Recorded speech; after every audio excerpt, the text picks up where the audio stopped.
This is Daniel Kennebrew, and here is our weekly Bible study recap. Last night, we talked about the story in Numbers chapter 20 of Moses. Moses had the opportunity to lead the Israelites from Egypt into the promised land. But before he got to the promised land, guess what happened? He decided to kind of step out of the will of God and do his own thing. So what happened was the people were complaining because they didn't have food to eat, they didn't have water to drink, and they're just complaining. And then they started blaming Moses. They literally got in their feelings and were like, you brought us out of Egypt. They forget they was in slavery. You brought us out here with no land. They forget that they were following God. And then Moses went to talk to God, and God said, Moses, just speak to the rock, water will come out. Moses somehow got in his feelings in verse 10, listen what it says. It says that Moses and Aaron came to him and said, listen, you rebels, he shouted, we must bring you water from this rock. And Moses raised his hand and struck the rock twice with his staff.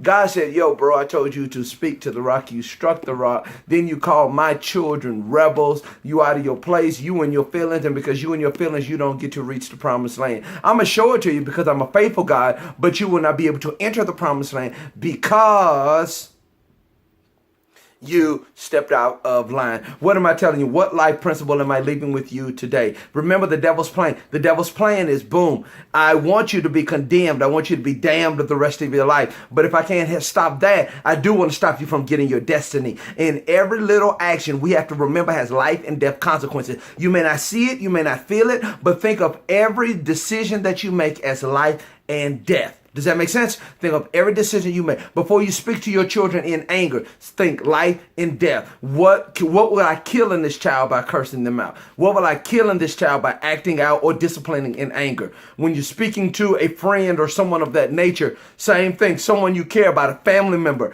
Before you lash out in anger in your feelings, think about, what am I killing?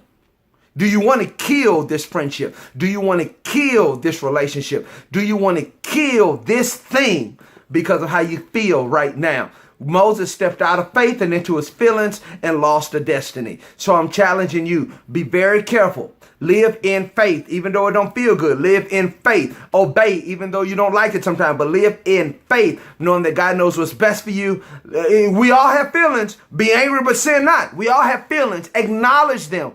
Don't act on them. All right? That's your homework. Acknowledge your feelings, but don't act on them. And God will bless you. See you next week. Bye.